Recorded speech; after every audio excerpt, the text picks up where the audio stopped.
We have real ITSM celebrity and royalty in the studio today. Chris Dancy, Service Fear. I saw you described as Cousin Eddie the other day. Yeah. Welcome, Chris, to ITSM TV. Thank you. I came a long way. Okay, well, thanks for coming along. I really want to just have a chat about your thoughts on our market and our world, but also just like a little bit about you and your story. And this is your one chance, Berkeley. I know, absolutely. I better not blow it. Eh? Yeah. So you can ask me anything. So how did you, we've got Service Fear, we've got Service Now, we've got Pink, we've got all these organizations that you mentioned.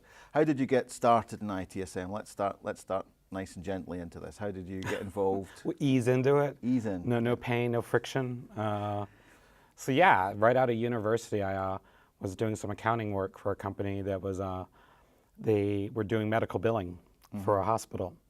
And I desperately wanted to work on the AS400 that was in back.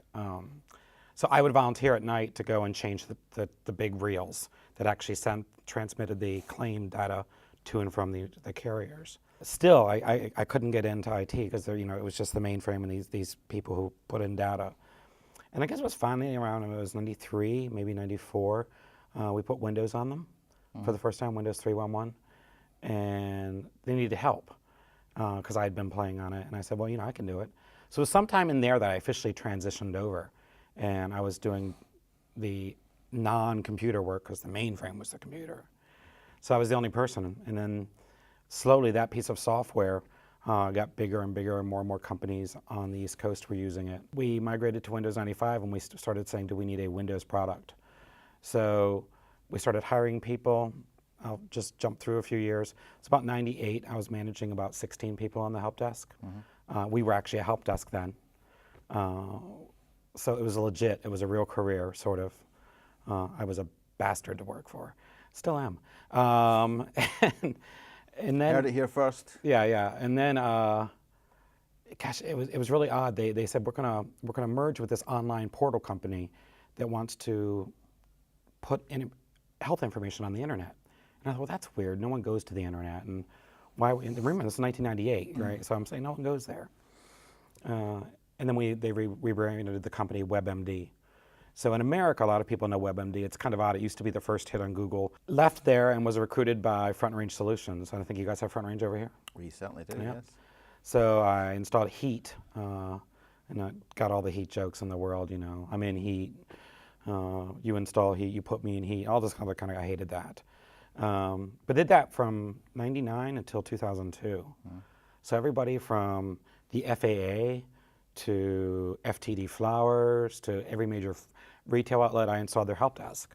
So I got the nickname Heat Kung Fu. You can still look up Heat Kung Fu online and find me, which is really embarrassing because some people only know me because I installed their heat system. In '92, I got recruited away by Landesk's. You heard Landesk? We good with that? Absolutely, yeah. I got recruited away by Landesk's largest reseller at the time. Like Front Range, they would go back and forth between channel, not channel, channel, not channel, depending on where the revenue was. So I told you this would be good. And then the reseller said, we really want to do something between Heat and Landesk. So I started getting into sales engineering. So it was the first time I ever did a product demo. And I was so nervous because I was like, I hadn't spoken in front of other than yelling it. So you were installing this stuff Yeah, I was just installing it and like working with help desk people, like what I considered my people, you know what I mean? And then when I had to actually sell it, well, I had to learn to lie, and I had to learn all these things I didn't like to do, but I got good at. And then that's another good thing about marketing and sales, the spin. So did that for, 2 years, and just absolutely fell in love with it. I'd spend all night long chain smoking. I don't smoke anymore, but chain smoking, drinking caffeine, building these brilliant demo systems to take into organizations and make them convinced it was their help desk. And of course, because I could speak the language because I was from that world, it worked.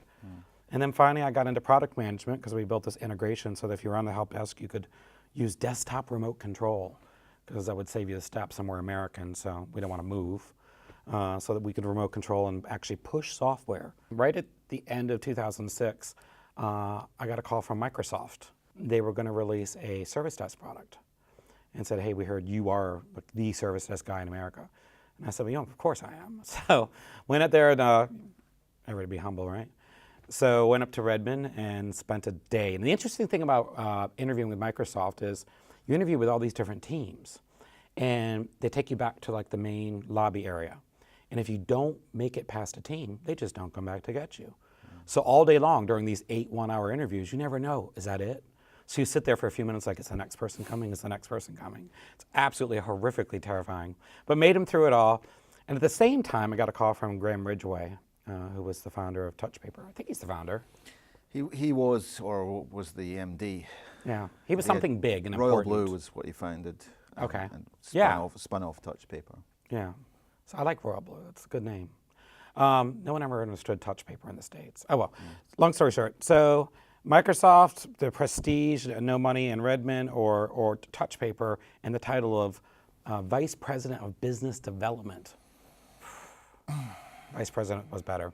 So I went to Touch Paper and was there through a couple big changes. One of them was the acquisition of Landesk. So I'm actually on a client side about 18 months into it. We became profitable for the first 12 months ever in the United States. Touch Paper did during that period because I was doing demos. That's another claim to fame I have. I've never done a demo on site in front of someone that we didn't win. They called it the Kung Fu. And at the end I'd always, so you want to know the Kung Fu story? Yeah. All right, so my very first demo ever, I was really nervous. It was Network D. And I wasn't supposed to do the demo. I was the like, kind of support guy. And all these board of directors and all these really high-level people were there. It was a $500,000 sale. So I get up there and I'm doing the demo and I'm shaking. My voice is, really, really shaking, and I'm terribly nervous. And get done doing my little pitch, and the main CIO, he says, well, that's nice. And he made some remark about me, whatever, smarmy. And he goes, but can you do this? And I thought, And because I'd been a help desk and an engineer, I just got in there real quick, and within less than a minute, it seemed like an hour, I concocted a few little things and put a button on the form and hit the button, and all of a sudden all these magical things happened, right? And the whole room's watching. It was just really I could just feel the excitement in the air. It was like, this kid just pulled it off, right? And Jim looks at me and he can't believe I did it. And I went, oh. So from that point, and of course I made the whole room laugh because then, because I was young cocky, but. And now it's on camera, so it's there for posterity. Okay. So that was fun. So so Landesk, 18 months into it, I was having a blast working with some great people. Was that with Ian Aitchison? Ian Aitchison was my boss. Yeah. It still amazes me. He's still the most, one of the most brilliant, kind people I know. Actually cares more about what he does than what he gets paid. Lots of kind of, fun, warm and fuzzy things. And then I was on a client site and got a phone call. We're laying off half the company. You're one of the people. Will you go to consulting? No, I did that 10 years ago. I'll make you a deal. You give me a big severance package and I'll start my own company. And that's when I started Servisphere. So so we're on the Servisphere. What was the spur apart from just the opportunity? But what were you trying to achieve with that? Originally, I was about to turn 40, and I didn't want to. Not have tried. My parents were entrepreneurs, and it was horrible because I grew up alone. I mean, I had a black nanny named Miss Helen. I never saw my family, and I thought I never want to do that. I never want to be away from my family that much. But I didn't want to turn 40 and not say I hadn't tried. I can't believe you're 40, Chris. I'm 43. You're lying. Yeah, I am. And it's a Botox. It's an amazing thing. So it's been a while, though. I need some more. See, look. See, when you can do this, that's yeah. See, if I can't do that, I don't have Botox. Why are we talking about Botox? Good question. Okay, so back to Servisphere. So partnered with some folks and opened an office in Malta. Got to fly to Malta. It was wonderful. Opened an office in Wellington. And the idea originally was to outsource service desks. So if you had a very small project or something, we would pick up around-the-clock support because Malta, New Zealand, U.S. And man, we burned through cash because at the time we were also trying to build a piece of software because I thought, if it's my company and we have desks to do this, it should also be built on my vision for what software should look like. And was that was all funded by yourself, or did you I had 2 other partners. Okay. And we just burned through too much money too quick. It just didn't work. But I retained the name and said I can salvage something from this. Met this guy named Corey Smith at an ITSMF conference because I was tweeting, and he was one of the few people on Twitter at that time. It was 2008, 2009 maybe. And I said, Corey, why don't you help me do something? I want to develop a framework to market IT. So we called it ITMM, IT Marketing Management. And I thought it was going to be the next big thing. I thought it was going to be the next ITIL. But that's before I understood APMG and EIs and accredited training and all this other kind of, it's before I knew about Castle ITIL. And about the same time I discovered the IT Skeptic. And then from there, it just, people started saying, who's that guy? Because I kept going to shows and filming the shows. Yeah. And I was always create these like fun chopped up videos and, you know, soaring music, and, you know, the real queen in me came out. And then, gosh, one thing led to another, and then Twitter just started taking off, and I said, you know, why can't we use this for support?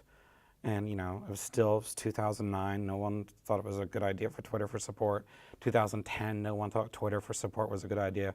2011, you know, now everybody's talking about it. So that's that. To jump back, I had built a class, a 1, a 2, and a 3-day class, and some consulting IP around, we called it collaboration for IT service management or social media for IT service management. And I'd been lucky enough to speak at the Pink conference, Pink Elephant. And it'd always been, you know, hands down, one of the most thought-provoking conferences I went to in the States. Because we got the big three, right? HDI, ITSMF, and Pink. And they asked me to speak, and I was like, wow. I thought, okay, now I've made it, right? Pink wants me to speak. And then they asked me to speak in Mexico, and it was in Mexico I first started talking to David Ratcliffe about this whole idea of social media for service management. And David is just visionary and always way ahead of the curve. And we started talking about possibly what it would look like if we took my content and brought it to Pink Elephant. So, I mean, you went to Pink Elephant with ServiceSphere, you kept ServiceSphere going. How did that work in terms of what they got out of it and what you got out of it? Joining Pink was a brilliant idea because I think it brought to me, to myself, a lot of credibility, because Pink is, you know, the organization globally when it comes to ITIL and service management consulting, in my opinion. You know, I work with people like Troy Dumoulin. You know, for Pink, I think it kind of gave them some, you know, for people who might have thought, well, ITIL's kind of over and all this other kind of stuff. It kind of gave them kind of, I think, a fresh look. I think that's how people perceived it. And for all intents and purposes, that's how I felt it was. You know, it was a great 6 months. The company, the brand itself, ServiceSphere, had become so intertwined with who I am, Chris Dancy, that it almost became inseparable. So Pink still has the class. George teaches it. I think they've got some more trainers. I still record practitioner radio with Troy Dumoulin every 2 weeks, which is, I learn more about ITIL in those half-an-hour sessions than I ever knew from any book or going to any class. Which says a lot about the books and the classes. Yes, well, that's a whole other interview, isn't it? And yeah, I'm still very, very, very grateful for that time at Pink. So I got back out and I had this vision for, we need a knowledge consortium. At that point, the podcast was going on 18 months old. We'd peaked at 30,000 listens in 1 month in last summer. We globalized the podcast. We'd started a UK version of it. We'd started an Australian version of it. We were talking about bringing it to Mexico. Again, in 2011, the message and the medium of the message became much stronger than any one single person. So now, ServiceNow, and the title, which actually I was a bit cross because I had to look up the word. I chose that title and worked with ServiceNow on that title on purpose. Apophenia. Apophenia. What does that mean then? Well, it's actually got a couple different meanings. I liked it because so many people have talking to me privately about their issues around my multiple personas online. So I have several different personas, just like Rob England. You know, he's Rob England or he's the IT skeptic. So apophenia, in the way we meant it, was the ability to find meaningful data out of, you know, volumes of noise. So an apophenic would be someone who actually concentrates on finding patterns. I started realizing that with the onslaught of media and the onslaught of information, so many people say, I'm overwhelmed. You know, I realized that we're not using our true apophenic skills in finding the patterns and meaningfulness in this data. because I mean, you know, we hear all the stuff about, you know, this year or next year we'll have created more data than ever before. Yeah. So how do we make? Is it counteracting the kind of Matrix Borg thing that, you know, everything will just be subsumed? That we need more human skills to pull stuff out. I think human skills will be a niche industry in the very near future. You know, the other day I mentioned on Facebook that I don't have to look up to people watch anymore. And someone said, "What do you mean by that?" And I said, "You know, all the people watching I do is on my mobile." And someone said to me, "Why is that?" And I said, "You know, humans have failed me." You know, I think so often, especially nowadays, most people walk around doing this. They spend all day long in the internet. They very rarely come up. And even when they're up, they're still waiting for a beep or a buzz, right? They're literally submerged. And in that way, humanity has failed me. You don't connect with many people often.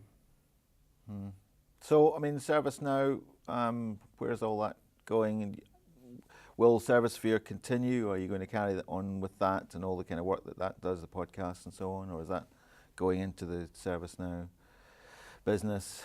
I started the podcast with the idea that if I wanted to disrupt the industry, I needed to carry the message.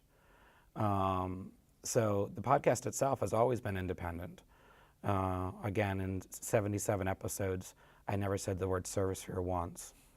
I was only interviewed on one podcast because I try to keep me out of it, almost like anonymous. But the heavy lifting is done by the people who are on the shows. The heavy, hard messaging is done by the guest we have on.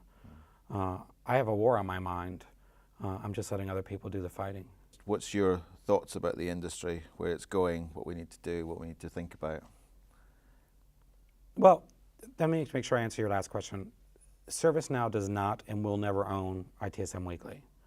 ITSM Weekly, US, UK, rest of the world, Australia, Mexico, soon France and Germany will always be independent.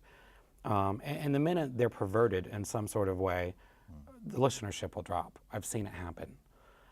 Certain episodes we've had sponsored by guests, listenership just drops. I've had email, you know, we can tell you're hawking this or shilling that. There's also a very good chance I'll be stepping down from the podcast very soon. That has a few things we still have to work out about if I do and who replaces me. This was an exclusive. I was just turning to the camera like that. There's a little bit of an exclusive for you. Heard it here first. But you know that'll be in the first of the year if that happens, and I'll make sure I let you know first. So. Okay. But presumably you'll make the odd guest appearance and. Yeah, I would like to. Again, I was fortunate to have such a ginormous stage over the last 3 years. Just last year at ITSMF, I said, I'm not speaking. They're like, you got to speak. You know, we love you. Half the people watch me because they love to laugh. The other half loves to watch me because they think it's going to be a train wreck. And I'm the person driving the train laughing. So, you know, I didn't want to speak because I thought we needed more speakers. So again, you know, I purposely, in some ways, I'm trying to remove myself from a lot of this stuff because my message is done. You know, the ball is rolling. There are enough people now online creating tweets and podcasts and videos, creating slideware, creating white papers and nonsense and good stuff, good, bad, and indifferent, that it's taken on center. I just listen to Howard talk. I mean, it's interesting. As far as industry, you know, I've said it before. I'll say it to the day I die. If you're in IT, you know, it's the only industry where your pioneers are still living, and unfortunately, they're dying fast lately, right? And you're probably in the only industry where you've saw its creation and its demise in your lifetime. So if we think we're going to be dealing with any type of computers in 15 years, you're out of your mind. There'll be no computers. There'll be no laptops. You know, I would say 5 years, but most people say that's too soon. But definitely in 15. I'm 43, so I'll be working at least for 20 years. There'll be no IT. I am the cloud. In 20 years, the data isn't there, it's here. It's the only place that's completely secure. I mean, if you look into biotech, biotech is where it's at, you know, the idea of hyperskin. Hyperskin. Yeah. So augmented skin. So you have extraordinary senses from touch. You know, there's the idea of augmented reality, but then there's the idea of hybrid reality. So augmented reality is where you use your phone and you look at a QR code, or I look at you and it tells me information about you. Hybrid reality is where I could, and these are all technologies that exist today, where an LED contact that I can buy today, and it actually augments the world around me. So that kind of hybrid reality is going to be a very much different world for everyone. So this, in the industry itself, it's cute, it's quaint. People still shoe horses, but only the rich people own horses. What do you think are the real cultural shifts in terms of how we use this stuff or how we think about it? Most people don't even realize how technologically advanced we are. So culturally, again, I'm afraid it's going to be a bit like a bad movie.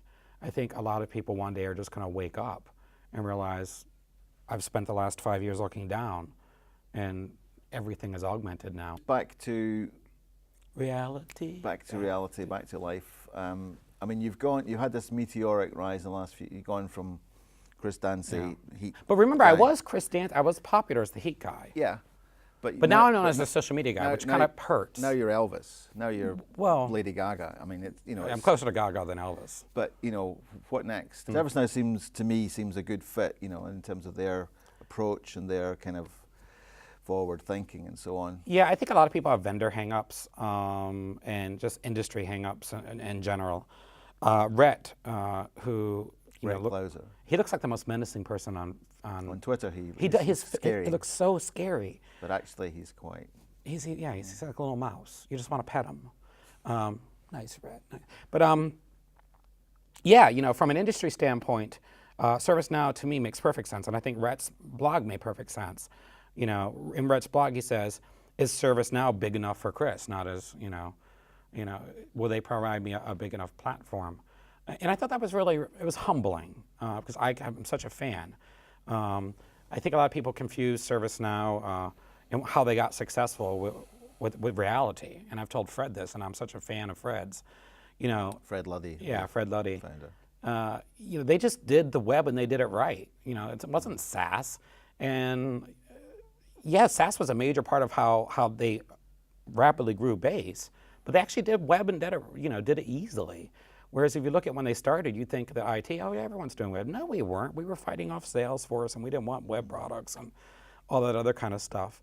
And the future for ServiceNow, obviously is bright with if we just did nothing but maintain the growth, and I did nothing but fly around the globe and talk about ITIL, we'd still be successful. But is it exciting? Are you going to continue talking about ITIL? I mean, is ITIL going to be around in a couple of years? What do you think about that? Do we need it? I liken ITIL to a jobs program for displaced IT workers. So for people, it's keeping them employed, it's keeping them happy, it's keeping, we don't need bases all over, just so we don't need all these, cab meetings, but, it is what it is. I'd be wrong in saying it's going away, because it can't. There's too much money in it. And that's actually the saddest thing about it. It's funny because people used to criticize Howard for being commercial in that market, and now it's completely commercialized, the whole market, and it's all it is all about making money and keeping people. Well, yeah, I mean, you've got education, you've got consultancy, and you've got tools. It's like a trifecta of Satan, It's like, and then you add a bunch of IT people who couldn't actually do other skills, right? And you give them training and certification, you give them tools, and you then give them consultancy. You create this kind of myriad, this kind of toilet bowl of kind of synchronicity where, oh, I'm going to leave my organization where I worked in IT and I'm going to go to a vendor that sells some type of IT solution. I'm going to be the IT vendor long enough to understand the solution, then I'm going to go into consultancy. I'm going to be in consultancy long enough that I can go back into an organization and become a CIO. I'm going to be a CIO long enough till I become a speaker. I'm going to become a speaker long enough till I can talk at conferences to the people I used to be sitting in the audience. It's horrific. You just described my career there. I described all of our careers. It's changed. I mean, I started consulting in '94, and you are old. I am actually quite old. But there was about 10 or 20 people doing that kind of. Yeah. We weren't doing ITIL, just help desk and stuff. Yeah. Now there's tens of thousands of people who are like millions. I think probably millions of consultants. Yeah, and they're all on Twitter talking to each other. Well, how do we get more practitioner, real people onto Twitter? I think to answer your question, I have to actually say that we are real people. You know what I mean, Phil. I always hear this, we need more practitioners. Unfortunately, if you truly are a practitioner, you don't have time to be on Twitter. But then again, to segment practitioners from people who work for companies or consultants is, again, to create this tribal mentality I'm just not comfortable with. I know there are a lot of folks who want more real people on Twitter. How do we get more people really engaged? Well, they will when they leave that job and go to a consulting company or something else. You know. There's a few. There's Ital Girl, if you ever followed her. I love Ital Girl. I've actually heard her on the UK show. But I think, you know, if you just look at the real practitioners who have shown up to Twitter, what happened to them? Chris Matchett, still a practitioner, but more into media than into his job. That's a whole other show. Right. Matt Barron was a practitioner, consulting. What's your view or level of positivity about our ITSM industry at the moment? I think we're doing the industry, software vendors, consultants, education providers, we're doing a horrible, horrible injustice by not helping people to learn to consume information. We're so busy hoarding the next level, right? At first it was like, I know how to set the settings on the printer, and we hoarded that knowledge. We were important. I knew how to code Unix, and we hoarded that knowledge. The knowledge we hoard now, the people who are affluent, at least in IT, are the skill sets we learned about getting things done, right? We need to empower the knowledge worker to be, use the knowledge and use it effectively. I think that is really where we're going to actually see the most changes in the next 2 years, because people are going to either not make it or learn to swim, and the swimming just happens to be a river of data that's drowning people. Chris, it's been a pleasure. Thank you very much for now. Thanks. Appreciate it, Barclay. I can Vogue. Okay. Oh.